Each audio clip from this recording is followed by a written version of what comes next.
Nos primeiros dias da Igreja Adventista do Sétimo Dia, um crítico de Ellen White estava a criticar Tiago White, o marido de Ellen White, e o crítico disse o seguinte: sabem, vocês adventistas têm uma segunda Bíblia,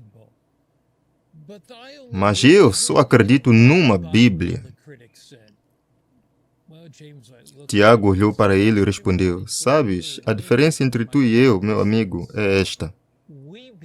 Nós acreditamos em tudo o que está na Bíblia.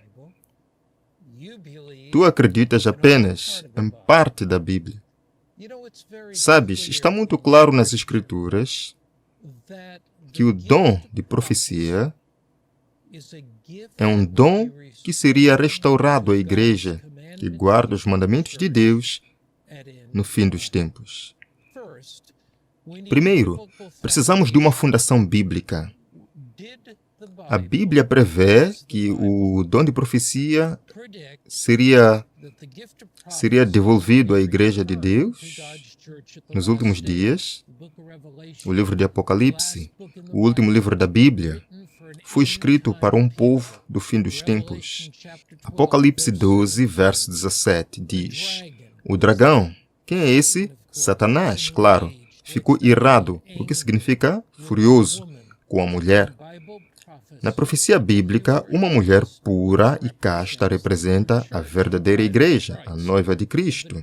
Assim, o dragão está furioso com a noiva de Jesus, a igreja. Ele vai fazer guerra, Apocalipse 12, verso 17, com o resto da sua descendência, ou o remanescente da sua semente, aqueles que permanecem fiéis e leais a Deus.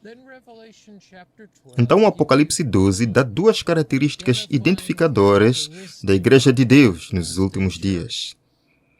Aqueles que guardam os mandamentos de Deus e têm o testemunho de Jesus Cristo. Assim, Deus teria um remanescente no fim dos tempos, um povo dos últimos dias, que estaria a guardar os seus mandamentos, incluindo o sábado bíblico, e teria o testemunho de Jesus. Quem dá o testemunho? O que é um testemunho? Um testemunho é uma testemunha em tribunal. Uma testemunha dá o seu testemunho. O que é este testemunho, ou esta testemunha de Jesus? Apocalipse 19, verso 10, nos ajuda a entender isto. Apocalipse 19, 10. João vê um anjo a descer do céu e diz no versículo 10 do Apocalipse 19: eu caí aos seus pés para adorar, mas ele me disse: vê, não faças isso.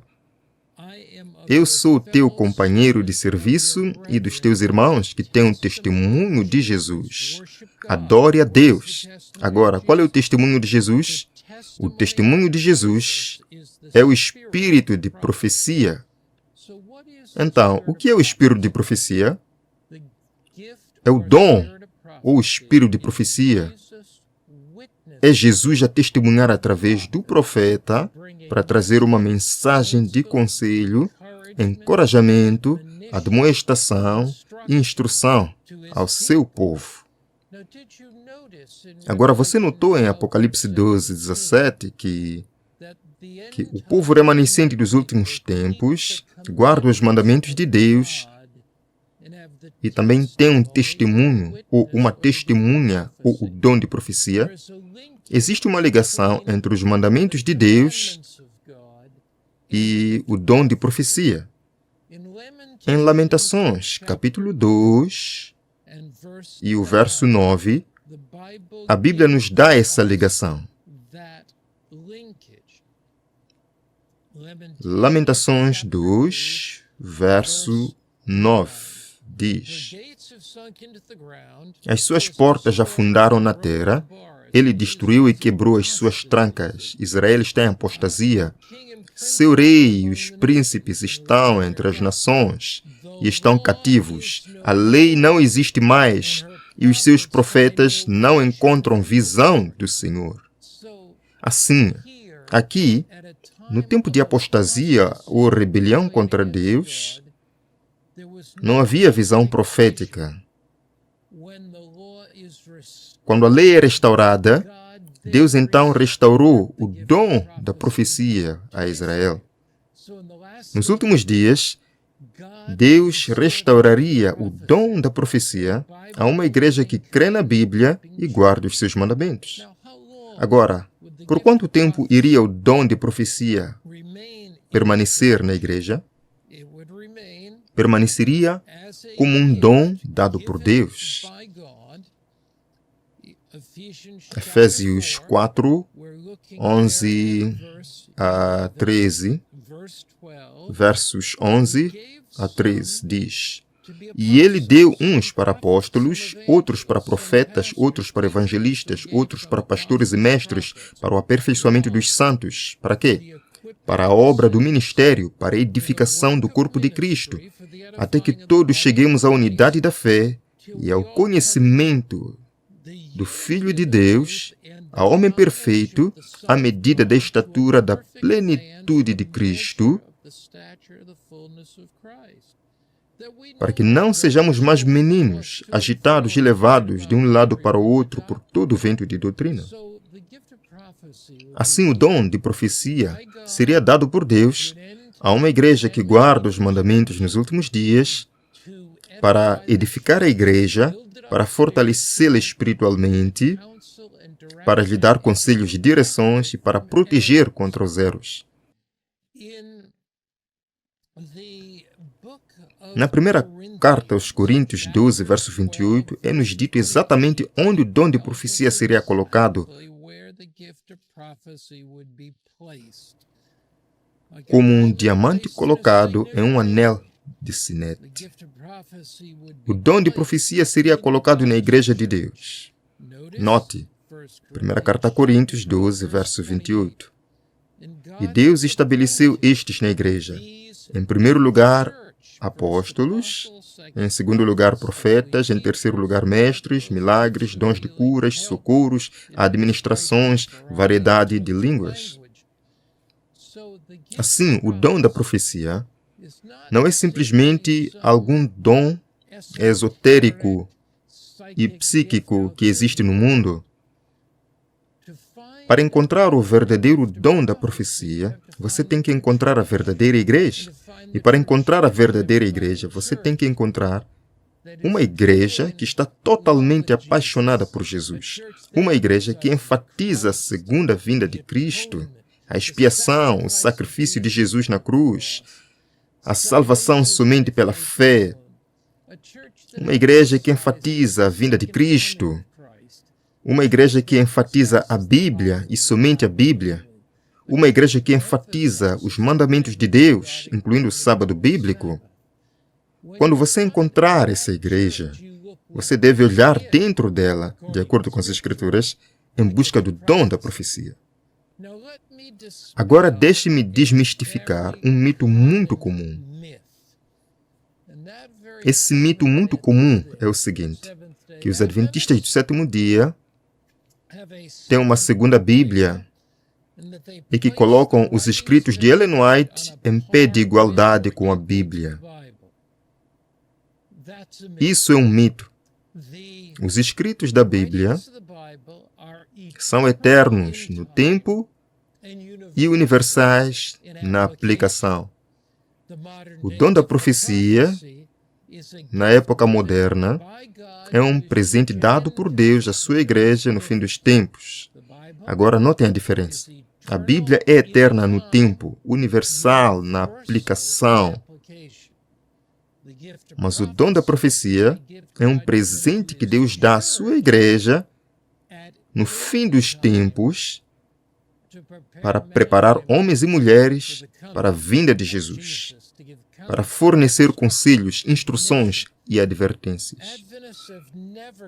Os adventistas nunca consideraram Ellen White como estando na mesma categoria que os escritores do cânone das Escrituras. Na verdade, devemos ter em mente que além dos escritores escolhidos por Deus na Bíblia, houve outros profetas que nunca tiveram os seus livros na Bíblia. Eles nunca tiveram os seus escritos como parte do cânone das Escrituras. Deixe-me dar-lhe alguns exemplos. Há Débora, no Antigo Testamento, que era juíza e também profetisa. Já ouviu falar do livro de Ágabo? Se eu lhe dissesse, vire para o livro de Ágabo, o que diria? Não há livro de Ágabo para marcar na Bíblia. Mas ainda assim, no livro de Atos, Ágabo é mencionado como um profeta. Ágabo profetizou sobre uma fome em Jerusalém. Mas ele é um profeta de acordo com a Bíblia. Ele é um profeta de acordo com a Bíblia. Pense nas 4 filhas de Filipe. Elas são profetisas nas Escrituras. Mas nem Débora, nem Ágabo, nem as filhas de Filipe têm, de alguma forma, um livro na Bíblia. Mas mesmo assim, estão tão inspiradas quanto o mesmo Deus que inspirou os escritores da Bíblia as inspirou a elas. Então, como é que Deus inspira os seus profetas? Ele dá-lhes visões, dá-lhes sonhos, impressiona as suas mentes. E eles escrevem no contexto das suas próprias origens, língua e cultura, a palavra de Deus, que se torna a palavra de Deus eterna, inspirada e imutável. Em 1957, houve um grupo de líderes evangélicos nos Estados Unidos que questionaram os líderes adventistas do sétimo dia, um deles sendo o acadêmico F.D. Nickel, um estudioso adventista. Ele acabou por escrever um livro chamado Questões sobre Doutrina. Ele também escreveu um livro chamado Ellen White, Seus Críticos. Isto é o que F.D. Nickel disse, falando sobre se os adventistas do sétimo dia têm ou não uma Bíblia separada. Os adventistas do sétimo dia acreditam uniformemente que o cânone das Escrituras se fechou com o livro do Apocalipse. Sustentamos que todos os outros escritos e ensinamentos de qualquer fonte devem ser julgados e estão sujeitos à Bíblia, que é a fonte e norma da fé cristã. Testamos os escritos de Ellen White pela Bíblia. Questões sobre doutrina, páginas 89 e 90. De fato, a própria Ellen White compartilhou isso em 1851, em um dos primeiros livros que ela escreveu, Escritos Preliminares, página 78. Ela diz: recomendo a vocês, caro leitor, a palavra de Deus como a regra da sua fé e prática. Por essa palavra sereis julgados. Mais tarde, Ellen White escreveu: o Espírito não foi dado, nem pode jamais ser concedido, para substituir a Bíblia, pois as Escrituras afirmam explicitamente que a palavra de Deus é o padrão pelo qual todo ensinamento e experiência devem ser testados. Grande Conflito, Introdução, página numeral romano 7. Agora, de acordo com W.A. Spacer, numa das últimas aparições de Ellen White perante a Conferência Geral, em sessão, onde se reuniram todos os líderes do mundo da Igreja Adventista, Ellen White levantou em suas mãos trêmulas a palavra de Deus e disse: irmãos e irmãs, recomendo-vos este livro. Ao longo da história da Igreja Adventista do sétimo dia, houve repetidos ataques aos escritos de Ellen White. Um dos principais ataques tem sido a ideia de que ela plagiou, que estas mensagens não eram de Deus, mas que ela copiou essas mensagens de outros escritores da sua época. Em outras palavras, o que ela escreveu e disse não veio de uma fonte divina, mas de outras fontes humanas, e que ela foi inconsistente e alguns até diriam desonesta ao usar essas fontes. Agora, quero analisar isso tanto do ponto de vista legal como prático. Primeiro, é interessante notar que a própria Ellen White reconheceu que fez uso de fontes literárias. Isso não é algo que ela escondeu. Na introdução a um dos seus livros mais populares, O Grande Conflito, Ellen White escreve, na introdução do Grande Conflito, página numeral romano 12, ela diz: em alguns casos, quando um historiador agrupou de tal forma os esforços que proporcionou, em resumo, uma visão abrangente do assunto, ou resumiu detalhes de maneira conveniente, as suas palavras foram citadas. Mas, em algumas instâncias, nenhum crédito específico foi dado, uma vez que as citações não são feitas para citar aquele escritor como autoridade, mas porque a sua declaração oferece uma apresentação clara e convincente do assunto.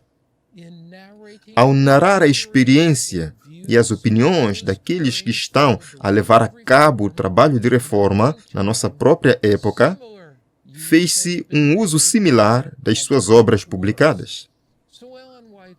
Portanto, Ellen White diz: sim, eu peguei emprestado de outros escritores quando isso realçou o que Deus me revelou. Assim, a questão não é se ela pegou emprestado.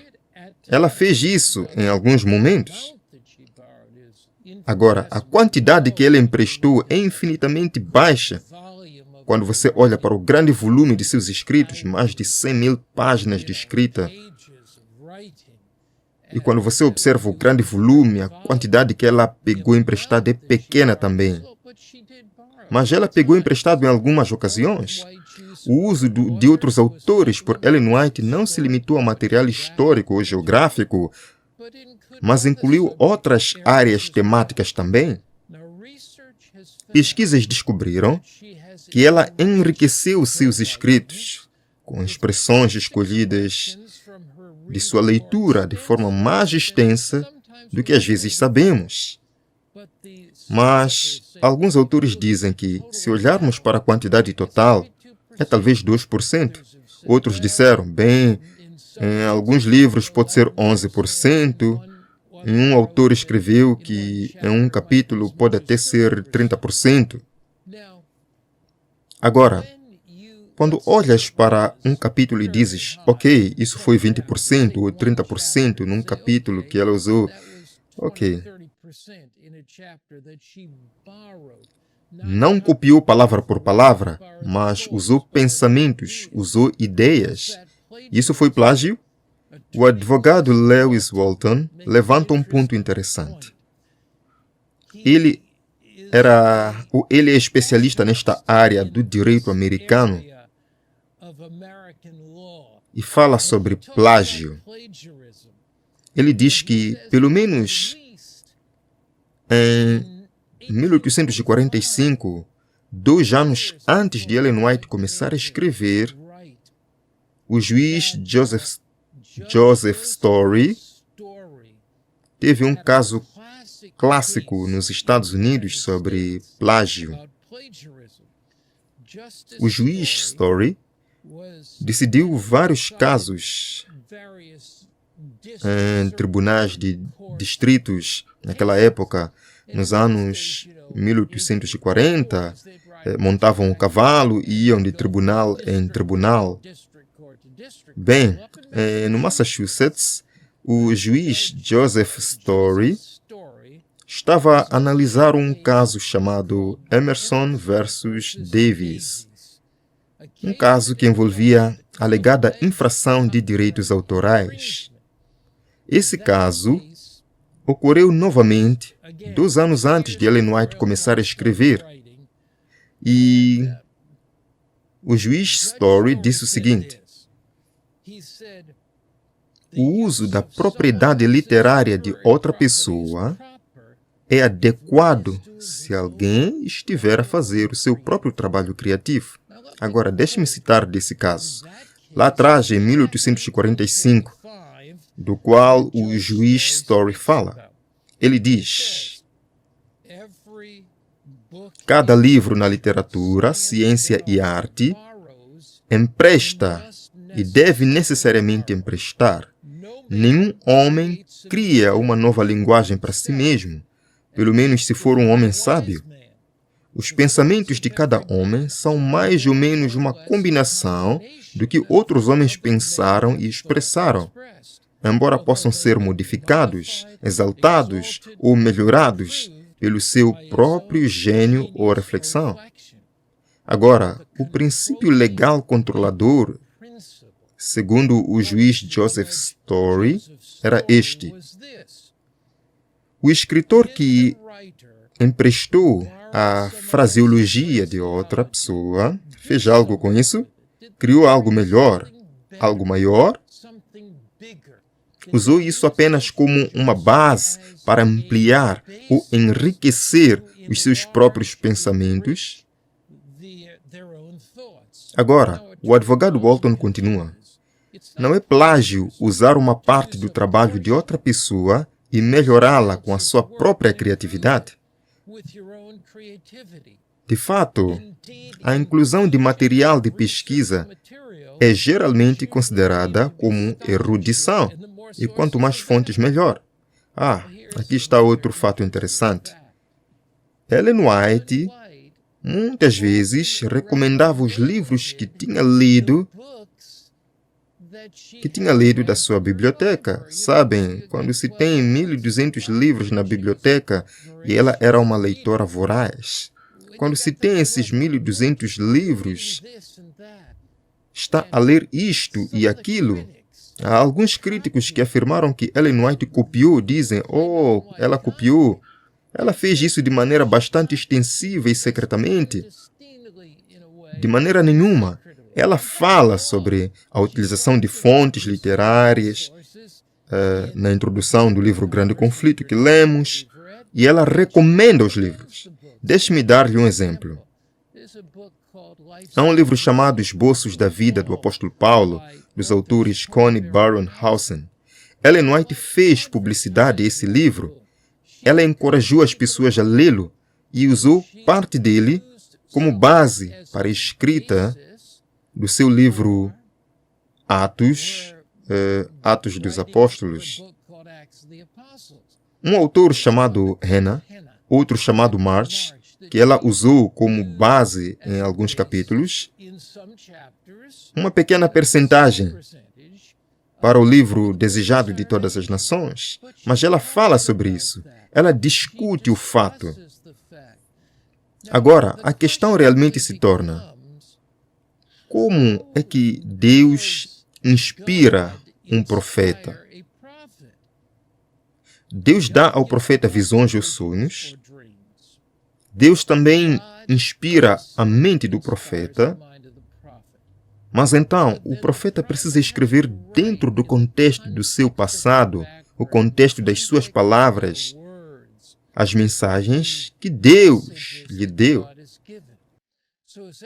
Assim, enquanto Ellen White lê, enquanto ela mergulha na sua biblioteca, ela lê certas frases, certos parágrafos, certos conceitos que o Senhor lhe revelou em visões e sonhos.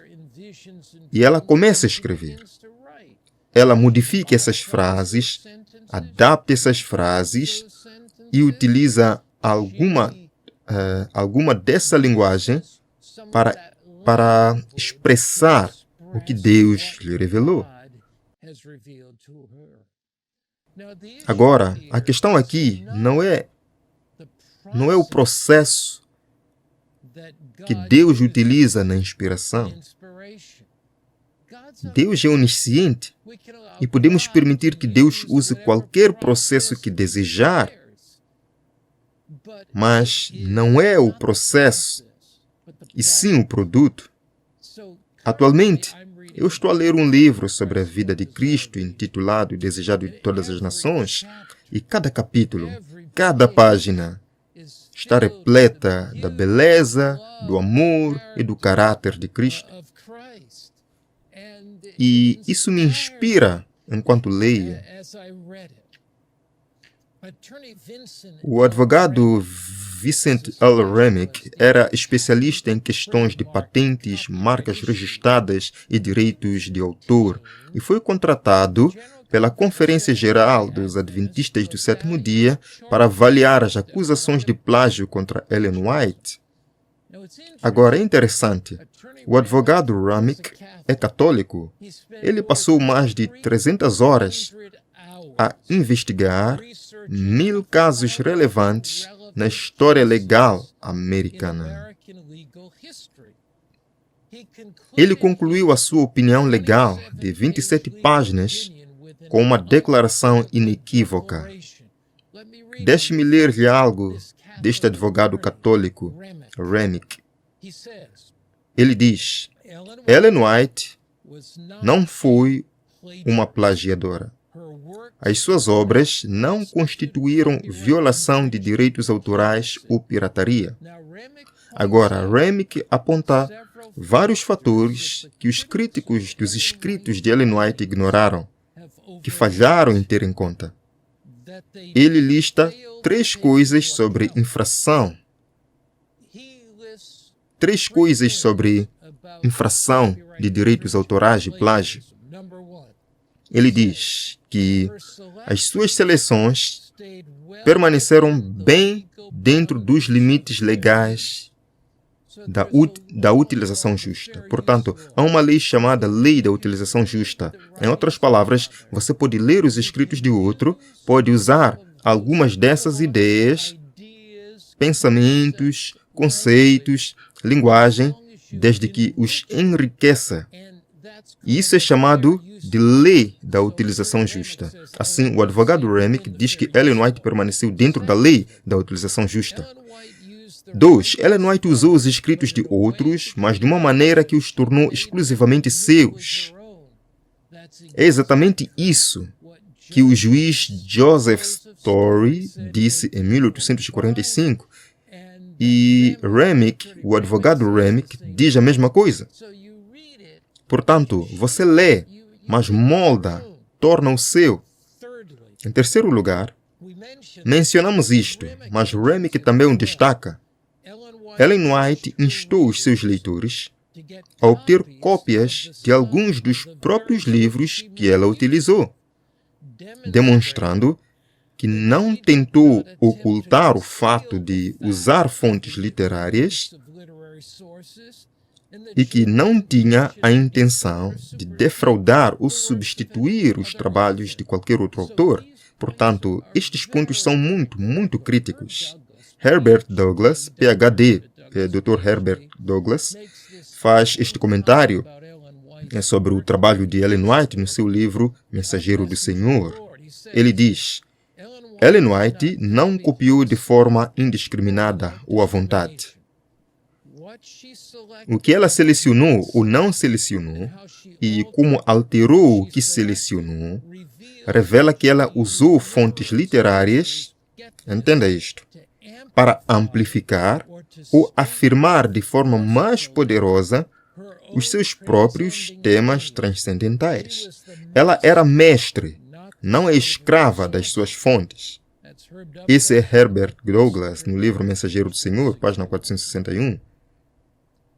Em vez de ser cético ou crítico sobre o processo que o Espírito Santo usa para comunicar a mensagem de Deus ao seu povo, estude o produto. Um Deus onisciente pode escolher qualquer método que desejar. Se você se sente cético ou questionando os escritos de Ellen White, em vez de tomar as palavras de seus críticos, em vez de ouvir os céticos, por que não pegar um livro como Caminho a Cristo e com um coração aberto e uma mente honesta lê-lo? Por que não pegar um livro como A História da Redenção, que fala de Jesus em cada página, e lê-lo?